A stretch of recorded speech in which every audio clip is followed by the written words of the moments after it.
This is Maxi, and today we want to achieve that beautiful and natural transition from a darker and richer root into a rosewood tone on the lengths and ends.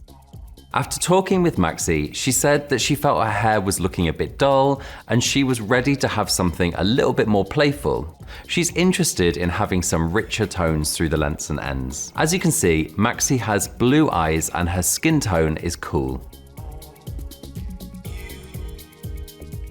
We agreed on neutral to warm tones without it looking too bright and bold. We feel like a soft mahogany tone would work really well as a color palette that would suit her cool skin tone and is achievable on her hair type. And we're looking to introduce some lightness to the lengths and ends.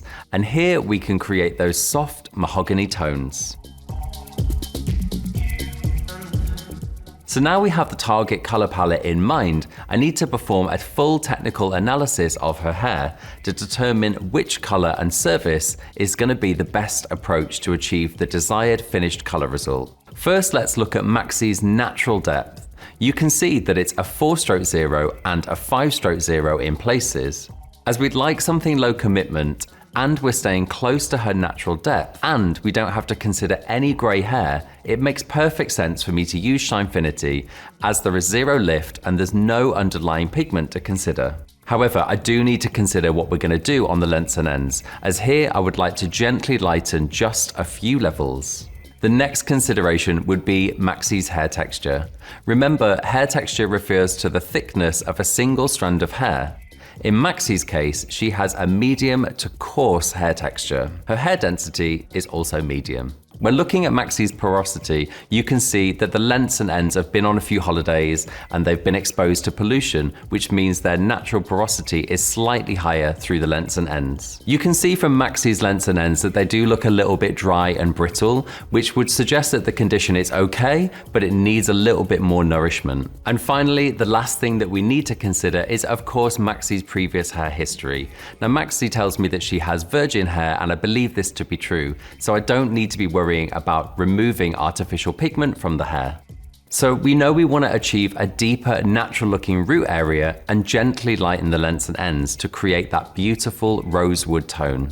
Here I'm not looking for a really bright blonde result, I'm looking for more around 2 levels of lift. We're using Shinefinity 04-stroke 07 and 06-stroke 07 in equal parts. This mix will create a level 5 with the stroke 07 tone.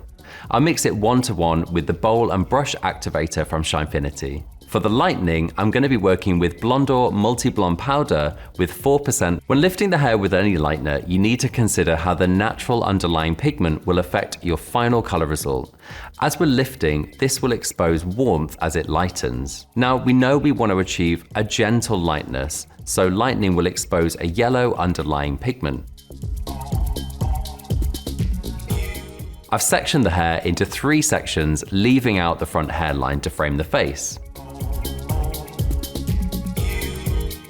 I apply Shinefinity to the roots to dry hair, working from the crown to the nape, creating a large root, and applying to the root area at the hairline to create a small root. Once all the root color is on, I mix my Blondor Multi-Blonde powder so it's fresh.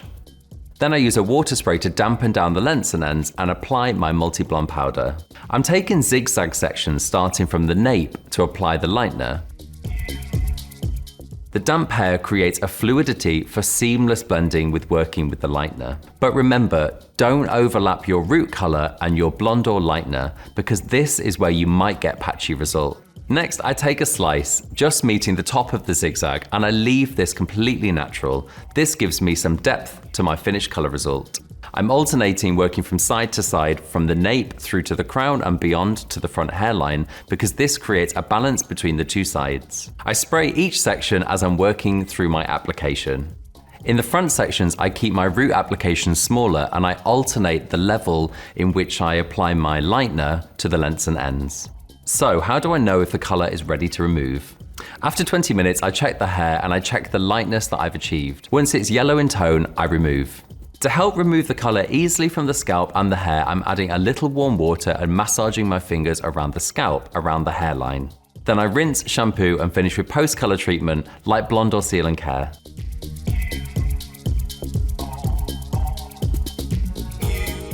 During my consultation, we decided that we wanted to achieve that beautiful rosewood tone.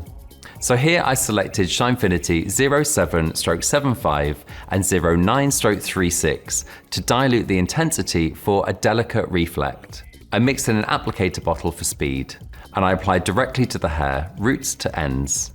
I leave to develop for 20 minutes. After my development time is complete, I just simply rinse the hair.